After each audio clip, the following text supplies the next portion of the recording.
तो नमस्कार दोस्तों, आज के इस वीडियो में हम लोग डिस्कस करेंगे संख्या के ऊपर। यानी कि हम लोग देखेंगे इस वीडियो में संख्या देखेंगे, संख्या क्या होता है और क्या क्या संख्या होते हैं और इससे रिलेटेड हमें एग्ज़ाम में किस प्रकार पूछा जा सकता है। ठीक है, तो चलिए देख लेते हैं कौन कौन से संख्या होते हैं। और ये आपको हेल्प करेगा क्लास 6 to 10 तक। यानी कि क्लास 6 से यदि आप 10 तक हैं, 10 तक में किसी भी क्लास में है तो आपको हेल्प करने वाला है। तो देख लीजिए, सबसे पहले आता है प्राकृत संख्या। ठीक है, प्राकृत संख्या, और प्राकृत संख्या को हम लोग बोलते हैं नेचुरल नंबर। नेचुरल नंबर, और इसको हम लोग n से दर्शाते हैं। और ये बराबर किसके होते हैं? एक, यानी कि गिनती के जितने भी संख्या हैं सभी हम लोग बोलेंगे उसको क्या बोलेंगे? प्राकृत संख्या। ठीक है, 3, 4, 5, 6, 7, 8, 9, 10, 11, 12, 13, और ये कहाँ तक? इन्फिनाइट तक, यानी कि अनंत तक, जितने हम लोग लिख सकते हैं या पढ़ सकते हैं उतना तक। ठीक है, उसके बाद हम लोग का दूसरा नंबर आता है पूर्ण संख्या। ठीक है, पूर्ण संख्या, पूर्ण संख्या को हम लोग बोलते हैं होल नंबर। होल नंबर, और ये होता है W बराबर, यदि प्राकृतिक संख्या में हम लोग 0 को भी शामिल कर दें तो ये हमारा बन जाता है पूर्ण संख्या। ठीक है, 0, 1, 2, 3, 4, 5, 6, 7, 8, 9, 10, 11, 12, और ये भी इन्फिनाइट तक जाता है। ठीक है, इसमें थोड़ा सा डिफरेंस क्या है?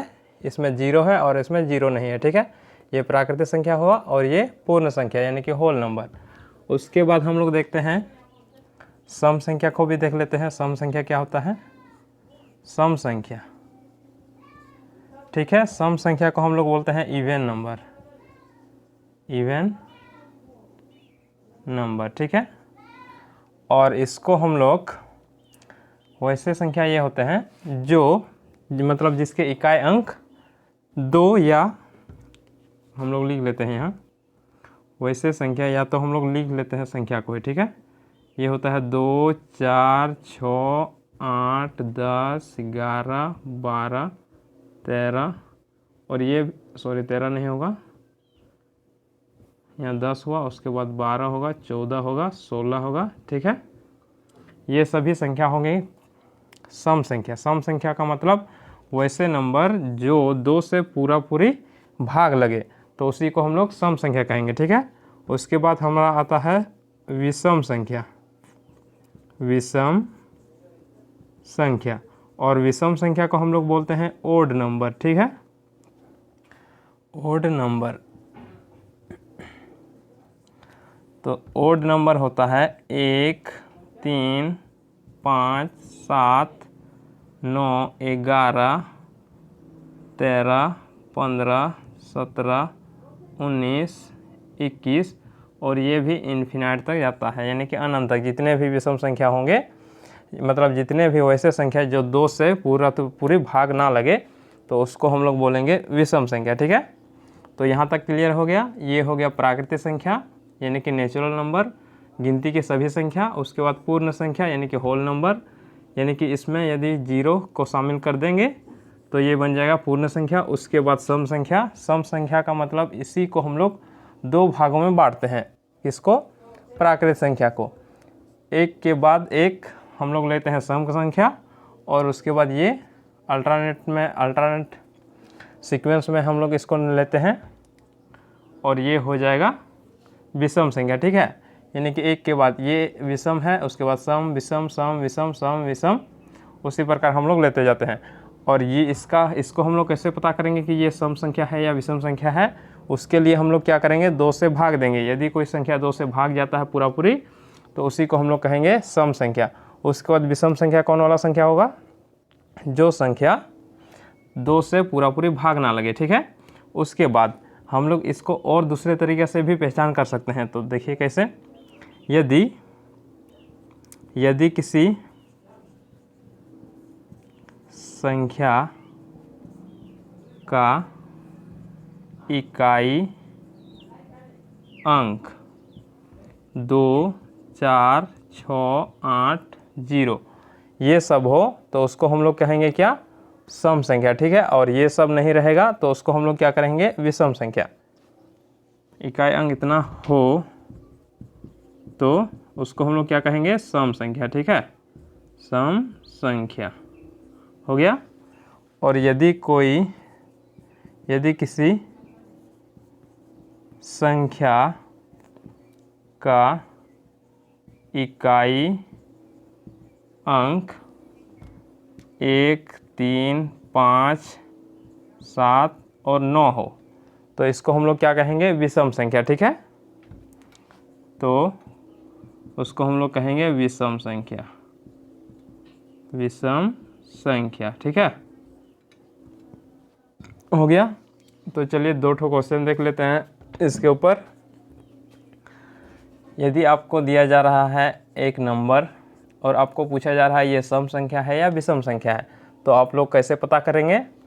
देखिए, ये कहता है सम संख्या के लिए इकाई अंक 2, 4, 6, 8, 0 होना चाहिए और विषम संख्या के लिए ये सब होना चाहिए। तो इकाई अंक को किसको हम लोग बोलेंगे? इकाई अंक कैसे गिनते हैं? इकाई, दहाई, सैकड़ा, हज़ार, 10,000। ठीक है, तो ये हो गया इकाई अंक, यानी कि अंत वाला को देखेंगे। अंत में क्या है? 7 है, इसका मतलब 7 तो यहाँ आ रहा है, तो हम लोग कहेंगे ये क्या है? विषम संख्या है। ठीक है, तो ये पूरा हो गया विषम संख्या। उसी प्रकार हमें पूछा जाए ये कौन सी संख्या है? सम संख्या या विषम संख्या? तो हम लोग देखेंगे ये इकाई अंक क्या है? 6 है, और 6 किस में आता है? सम संख्या। ठीक है, तो इसको हम लोग कहेंगे सम संख्या। ठीक है, तो आप लोगों को समझ में आ गया है उम्मीद करते हैं। तो इससे अब हम लोग थोड़ा आगे बढ़ते हैं। ठीक है, चलिए इसको हटा लेते हैं।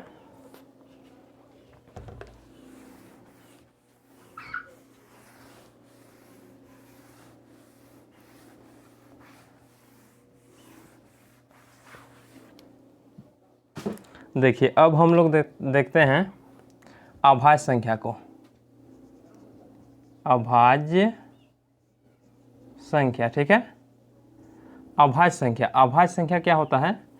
अभाज्य संख्या वैसे नंबर होते हैं जो मतलब वो अपने आप से भाग लगे और किसी संख्या से भी भाग ना लगे, मतलब अपने आप से और 1 से। यानी कि मान लीजिए हमें कोई संख्या दिया है 3, इसको हम लोग भाग करने जाएंगे तो ये किससे जाएगा? एक तो 3 से पूरा पूरी भाग जाएगा और 1 से जाएगा। ठीक है, सिर्फ अपने से जाएगा और 1 से जाएगा। वैसे नंबर को हम लोग कहेंगे क्या? अभाज्य संख्या। ठीक है, चलिए 5 भी एक अभाज्य संख्या है, क्योंकि 5 भी हम लोग किसी से भी भाग देंगे तो सिर्फ ये 5 से जाएगा, यानी कि 5 से पूरा पूरी भाग लगेगा और यहाँ 1 से भाग लगेगा पूरा पूरी। ठीक है, तो यहाँ आप लोगों को समझ में आ रहा है। चलिए, यदि हमें दिया जा रहा है 6 और ये पूछा जा रहा है कि ये भाज्य संख्या है या अभाज्य संख्या है, तो हम लोग इसको कैसे पता करेंगे? तो इसको पता करने के लिए हम लोग देखेंगे कि ये किस किस संख्या से भाग जा रहा है। तो हम लोग देख रहे हैं ये 2 से भी और 3 से भी भाग जा रहा है।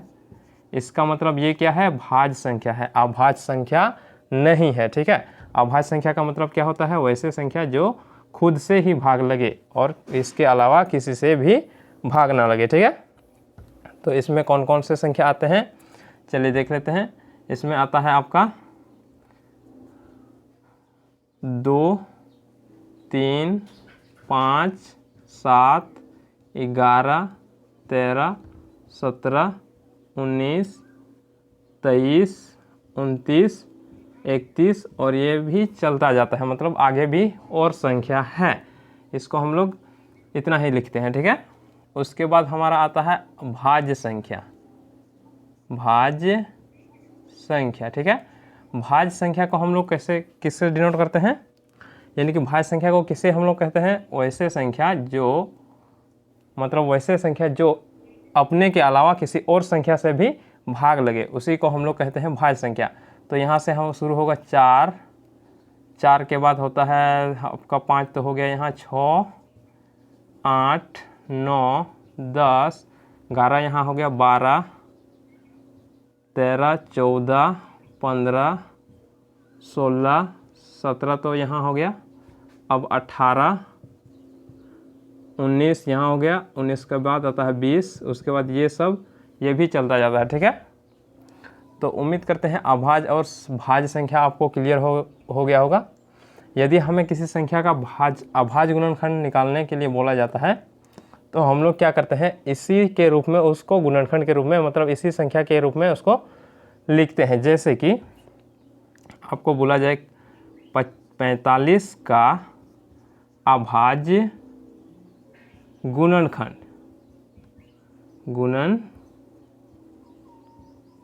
ठीक है, गुणनखंड, यहाँ 9 है और यहाँ खंड, गुणनखंड। तो आप लोग कैसे कीजिएगा, 45 इसका कितना से जाएगा, ये 5 से जाएगा कितना बार में, 9 बार में, उसके बाद 3 से 3 बार में। तो ये सब यदि हम लोग देखेंगे तो ये सिर्फ अभाज्य संख्या होता है। ठीक है, इसको हम लोग किससे भाग देते हैं, सिर्फ अभाज्य संख्या से भाग देते हैं, मतलब इसी से भाग देते हैं, क्योंकि हमें कहा गया है अभाज्य गुणनखंड, गुणा के रूप में अभाज्य संख्या के, मतलब अभाज्य, इसी को लिखना है अभाज्य संख्या के गुणा के रूप में। ठीक है, तो यहाँ देखिए अभाज्य संख्या ये सब है, यानी कि 3 गुना 3 गुना 5। तो उसी प्रकार हम लोग यहाँ से अभाज्य संख्या भी सीख सकते हैं। ठीक है, चलिए यहाँ तक हो गया अभाज्य संख्या और भाज्य संख्या। अब इससे आगे बढ़ते हैं। ठीक है, भाज्य संख्या, उसके बाद आता है आपका पूर्णांक। क्या आता है, पूर्णांक। पूर्णांक को हम लोग बोलते हैं इंटीजर, ठीक है, और ये होता है, इसको हम लोग आई से डिनोट करते हैं, यानी कि आई, और ये क्या होता है, आई इक्वल टू होता है, इंटीजर का मतलब होता है, यहाँ देखिए 0 +- 1 +-2 +-3 +-4 +-5 +-6 और ये कहाँ तक, इन्फिनाइट तक। यहाँ देखिए प्लस माइनस, इसको हम लोग इस प्रकार भी लिख सकते हैं। यहाँ प्लस माइनस का मतलब होता है एक जो है प्लस के साथ भी है और माइनस के साथ भी है। ठीक है, तो इसी को हम लोग ऐसा भी लिख सकते हैं, यानी कि -3 -2 -1 हो गया, और यहाँ 0 होगा, उसके बाद 1 होगा, 2 होगा, 3 होगा, 4 होगा, 5 होगा, और ये इन्फिनाइट तक। ध्यान दीजिए इधर जाएगा तो माइनस के साथ आएगा, यानी कि इधर और भी संख्या लिखना चाहे तो हम लोग क्या क्या लिख सकते हैं, -3 हो गया, -4 होगा, उसके बाद -5 होगा, इधर माइनस के साथ बढ़ता जाएगा कहाँ तक, इन्फिनाइट तक, यानी कि अनंत तक। ठीक है, और इधर प्लस के साथ बढ़ता जाएगा। ठीक है, तो इस प्रकार हम लोग इसको भी इस प्रकार लिख सकते हैं। कैसे लिख सकते हैं, यहाँ देखिए ये प्लस है तो प्लस के साथ 1 यहाँ है, माइनस के साथ यहाँ है 1। ठीक है, प्लस के साथ 2 यहाँ है, और प्लस के साथ माइनस के साथ यहाँ 2 है। तो इस प्रकार को हम लोग इस प्रकार भी लिख सकते हैं, या इसी को इस प्रकार लिखते हैं। तो ये क्या आ गया, पूर्ण संख्या। ठीक है, सॉरी पूर्णांक। पूर्ण संख्या क्या होता है, 0 से शुरू होता है और कहाँ तक अंत होता है, इन्फिनाइट तक। ठीक है, यानी कि अनंत तक। ये हो गया पूर्ण संख्या। उसके बाद आइए इसी में आता है ऋणात्मक पूर्णांक और धनात्मक पूर्णांक। ऋणात्मक पूर्णांक यानी कि नेगेटिव, ऋणात्मक का होता है नेगेटिव इंटीजर,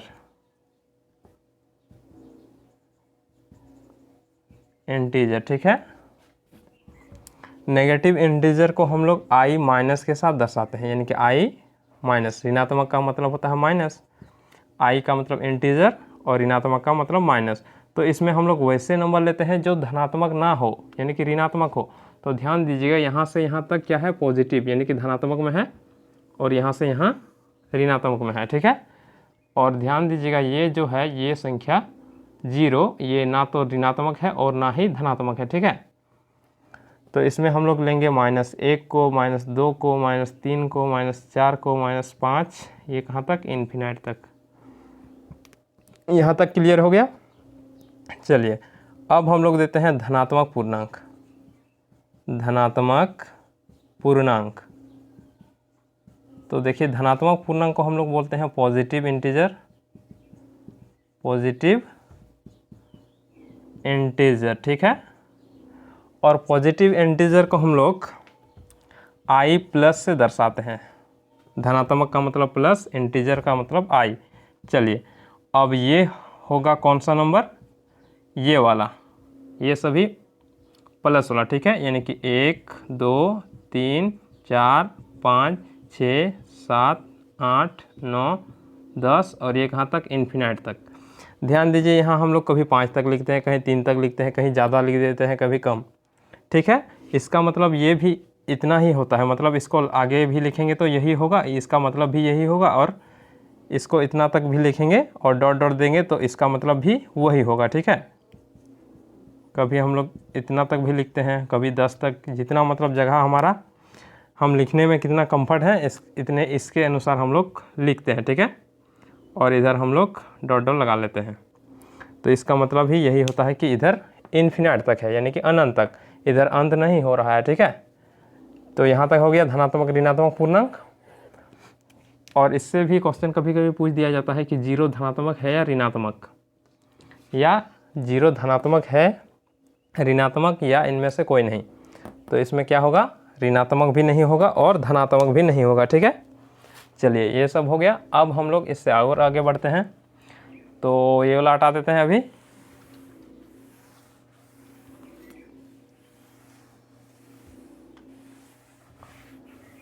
अब देखिए पूर्णांक हो गया। पूर्णांक के बाद आता है परिमेय संख्या, ठीक है। क्या, परिमेय संख्या। परिमेय संख्या, परिमेय संख्या को हम लोग बोलते हैं रेशनल नंबर। रेशनल नंबर,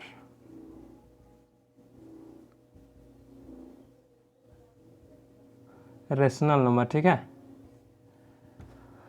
और इसको हम लोग दर्शाते हैं आर से नहीं, इसको हम लोग दर्शाते हैं क्यू से। और क्यू इक्वल टू होता है वैसे नंबर, यानी कि वैसे संख्या जिसको, इसमें हम लोग परिभाषा के रूप में लिखेंगे, ठीक है। इसमें हम लोग संख्या को नहीं लिखकर क्या करेंगे, परिभाषा के रूप में लिखेंगे। तो क्यू वैसे संख्या जिसे P बटा Q के रूप में लिखा जा सकता हो, ठीक है। जहाँ क्या है, P और Q कोई पूर्णांक है तथा Q नॉट इक्वल टू 0, यानी कि Q के बराबर, Q 0 के बराबर नहीं होना चाहिए, ठीक है। ये होता है।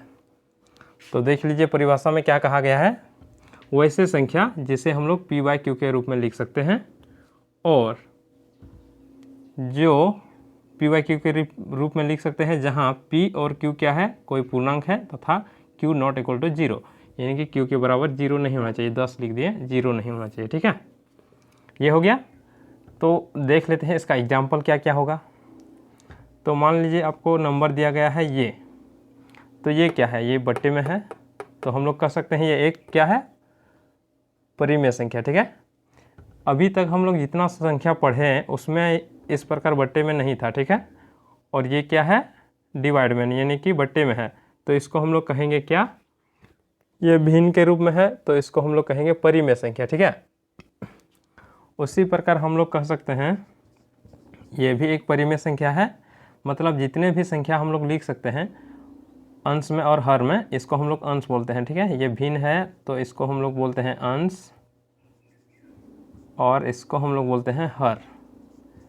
यानी कि अंश और हर क्या होना चाहिए, कोई पूर्णांक होना चाहिए। और अभी अभी हम लोगों ने देखा पूर्णांक संख्या क्या होता है, वैसे संख्या जो धनात्मक और ऋणात्मक दोनों मिला के हो, जैसे कि -3 -2 -1 0 1 2 3, और ये भी इन्फिनाइट तक, और इधर भी माइनस इन्फिनाइट तक। तो ये सब क्या है, पूर्ण संख्या है, पूर्णांक है, ठीक है।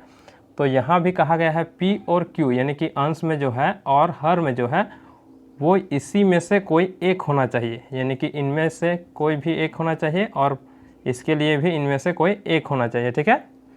यही कहा गया है, 0 को Q बराबर 0 को छोड़ के, ये कहा गया है, ठीक है। तो उसी प्रकार हम लोग देखेंगे, तो ये मान लेते हैं कोई संख्या है, तो इसमें बताइए आप, ये क्या है, पूर्ण संख्या है यानी कि परिमेय संख्या है या नहीं है। तो इसको हम लोग देखेंगे कि ये p/q के रूप में हम लोग इसको लिख पाते हैं, जहाँ p और q कोई पूर्णांक है या नहीं है, उस प्रकार हम लोग देखेंगे।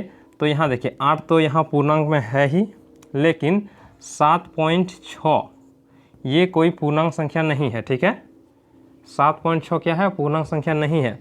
तो इसको हम लोग पूर्णांक में बदलने के लिए क्या करेंगे, पॉइंट को हटा देंगे, और पॉइंट को हटाने के लिए हम लोग क्या करते हैं, नीचे में दशमलव के बाद जितना संख्या है उतना संख्या के बराबर हम लोग 0 लगाते हैं।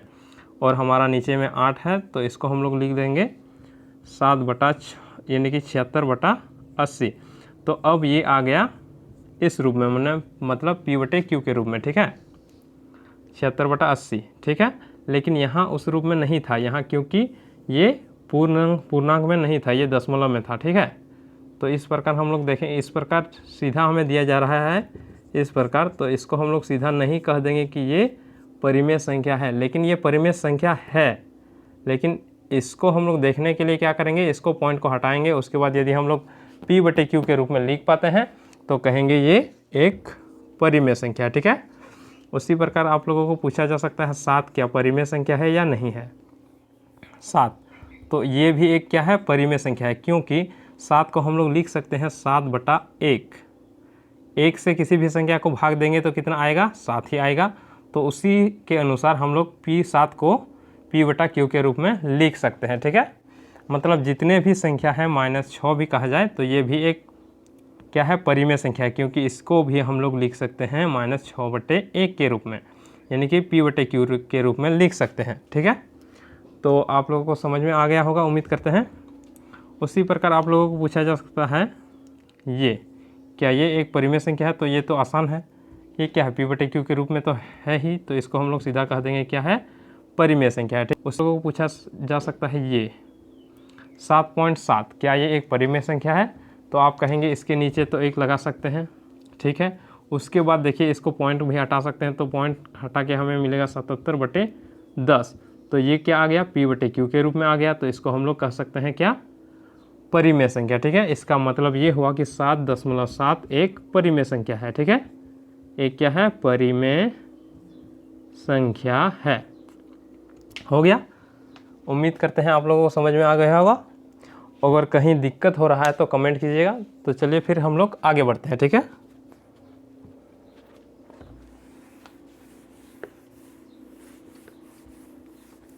उसके बाद हमारा आता है अपरिमेय संख्या, ठीक है। अपरिमेय संख्या, अपरिमेय, ये परिमेय है, अपरिमेय, इसका मतलब ये हुआ कि ये इसका उल्टा होगा, ठीक है। यानी कि वैसे नंबर जिसे हम लोग p/q के रूप में ना लिख सकते हो, तो उसको हम लोग कहेंगे क्या, अपरिमेय संख्या, जहाँ p और q कोई पूर्णांक है तथा q ≠ 0, ठीक है। तो इसको हम लोग वैसे लिख सकते हैं, और इसको हम लोग बोलते हैं इरेशनल नंबर, इरेशनल नंबर, ठीक है। ये हो गया, और इसको हम लोग दर्शाते हैं t से, और ये होता है वैसे नंबर, यानी कि वैसे संख्या जिसे p/q के रूप में ना लिखा जा सकता हो, ठीक है। जहाँ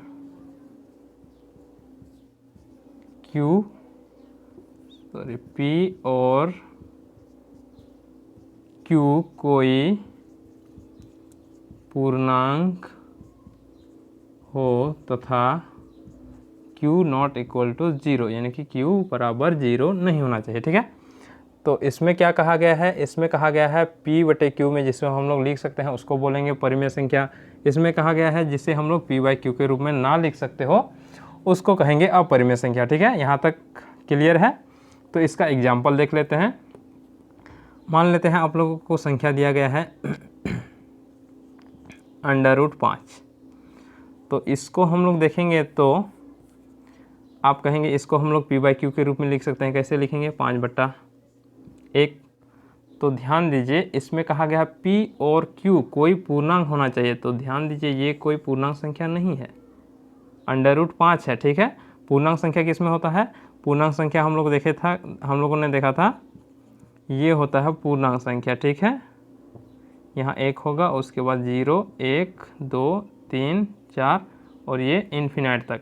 तो ये सभी पूर्णांक संख्या, लेकिन √5 तो इनमें से नहीं है। तो इसको हम लोग कहेंगे ये परिमेय संख्या नहीं है। ठीक है, इसको हम लोग नहीं लिख सकते हैं p/q के रूप में। √5 को हम लोग p/q के रूप में नहीं लिख सकते हैं। उसी प्रकार √6 भी है, √7 भी, √8 भी, √9 एक परिमेय संख्या है। तो ध्यान दीजिए इसको हम लोग कैसे √9 को परिमेय संख्या कह सकते हैं। √9 इक्वल टू होता है, यदि इसका हम लोग वर्गमूल निकालेंगे तो कितना आएगा? 3 आएगा। ठीक है, अगर 3 आ गया तो हम लोग जानते हैं 3 एक क्या है? पूर्णांक है। और इसके यदि 1 लगा दें इसके नीचे में तो ये p/q के रूप में हो जाता है। तो इसका मतलब ये नहीं होगा। क्या नहीं होगा? अपरिमेय संख्या नहीं होगा। ये क्या होगा? परिमेय संख्या। ठीक है, उसी प्रकार √10 एक अपरिमेय संख्या होगा। अपरिमेय संख्या, ध्यान दीजिए ये अपरिमेय संख्या और ये क्या है? परिमेय संख्या। इसको हम लोग घेरा कर देते हैं क्योंकि ये परिमेय संख्या है। ठीक है, उसके बाद √11 भी होगा, √12, √13, मतलब जितने भी संख्या होंगे सभी अपरिमेय संख्या होंगे यदि हम लोग उसके अंडर लगा देते हैं। और उसके बाद यदि वो पूर्ण घन संख्या मतलब पूर्ण वर्ग संख्या ना हो। पूर्ण वर्ग संख्या का मतलब क्या हुआ? यदि उसका वर्गमूल पूर्ण संख्या ना हो। ठीक है, जैसे कि यदि हम लोग कहेंगे √16 तो ये एक पूर्ण वर्ग संख्या है। पूर्ण वर्ग संख्या का मतलब इसका यदि वर्गमूल निकालेंगे तो ये एक पूर्ण संख्या यानी कि 4 आएगा और पूर्णांक आ गया। तो इसका मतलब हम लोग इसको p/q के रूप में लिख सकते हैं। और p/q के रूप में यदि हम लोग लिख सकते हैं तो इसका मतलब ये होगा कि ये एक परिमेय संख्या हो गया। ठीक है, तो उम्मीद करते हैं यहाँ तक आप लोगों को क्लियर हो गया। चलिए अब हम लोग देखते हैं दशमलव संख्या। दशमलव संख्या में कौन परिमेय संख्या है, कौन अपरिमेय संख्या है, उसको हम लोग छांटने सीखेंगे। ठीक है, तो चलिए इसको हम लोग हटा देते हैं। अब इसका परिभाषा को भी हटा देते हैं। सिर्फ अब हम लोग परिमेय संख्या अपरिमेय संख्या को देखेंगे, यानी कि दशमलव के रूप में किस प्रकार होता है। तो एक आता है परिमेय संख्या आपका और दूसरा इधर में लिख लेते हैं अपरिमेय संख्या। ठीक है, अपरिमेय संख्या, इसको हम लोग बोलते हैं इरेशनल नंबर।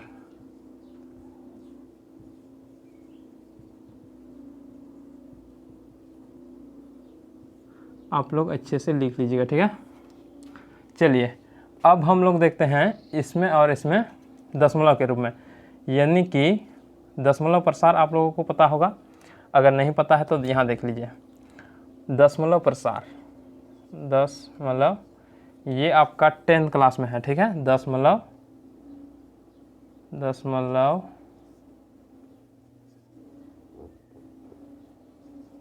प्रसार। ठीक है, तो ये दशमलव प्रसार आपका 3 प्रकार का होता है। 3 प्रकार का क्या क्या होता है? एक होता है शांत, एक होता है अशांत, यानी कि इसको हम लोग इस प्रकार बांटेंगे। ठीक है, यहाँ देखिए 3 प्रकार होता है, लेकिन पहले ये 2 भाग में बढ़ जाता है। यानी कि ये आता है एक ठो, ये यहाँ आ जाएगा शांत। ठीक है, शांत आ गया और यहाँ होगा अशांत। सबसे पहले दशमलव प्रसार को 2 भागों में बांटते हैं, उसके बाद जो अशांत है उसी को 2 भाग में और 2 भाग में बांटते हैं। ठीक है, ये आ जाता है अशांत आवृत्ति। ठीक है, और ये होता है अशांत अनावर्ती। ठीक हो, यहाँ तक ठीक है। चलिए ये आता है शांत, अशांत आवर्ती और अशांत अनावर्ती। सबसे पहले हम लोग दशमलव प्रसार को किस प्रकार बांटते हैं, शांत और अशांत में, और अशांत जो है उसी को दो भाग में बांटते हैं, मतलब अशांत आवर्ती और अशांत अनावर्ती। तो यहाँ से इसी को हम लोग, और ये इन दोनों में जो संख्या आता है ये आता है परिमेय संख्या। परिमेय संख्या मतलब यदि किसी संख्या का दशमलव प्रसार शांत है या अशांत आवर्ती है तो उसको हम लोग कहेंगे क्या, परिमेय संख्या। और ये आ जाएगा आपका अपरिमेय संख्या, अपरिमेय संख्या। ठीक है, ये आपका अपरिमेय संख्या हो जाएगा। दशमलव प्रसार को हम लोग इस प्रकार के दशमलव प्रसार किस प्रकार होंगे, यहाँ देख लीजिए। शांत का मतलब होता है जिसका दशमलव प्रसार शांत हो। एग्जाम्पल के लिए शांत दशमलव प्रसार यहाँ लिख लेते हैं, शांत दशमलव प्रसार। शांत दशमलव प्रसार का मतलब होता है, मान लीजिए आपको दिया जा रहा है कोई नंबर है, इसको 2 से भाग देना है। ठीक है, तो 2 से भाग देंगे तो ये भाग करते करते जाएंगे तो हमें मिलेगा क्या, 2 से कितना बार में जाएगा, 2 एका 2, 2 दूनी 4। ठीक है, तो एक शेष आ गया, और शेष आ गया तो इसको हम लोग यहाँ दशमलव लगा देंगे और यहाँ 0, 2 पंचे 10। तो यहाँ देखिए कितना आया, शेषफल 0 आ गया। ठीक है, और शेषफल 0 आ गया तो इसको हम लोग यहीं पे रोक देंगे, मतलब ये यहाँ रुक जाएगा, इससे आगे नहीं बढ़ेगा, तो ये आ जाएगा इतना।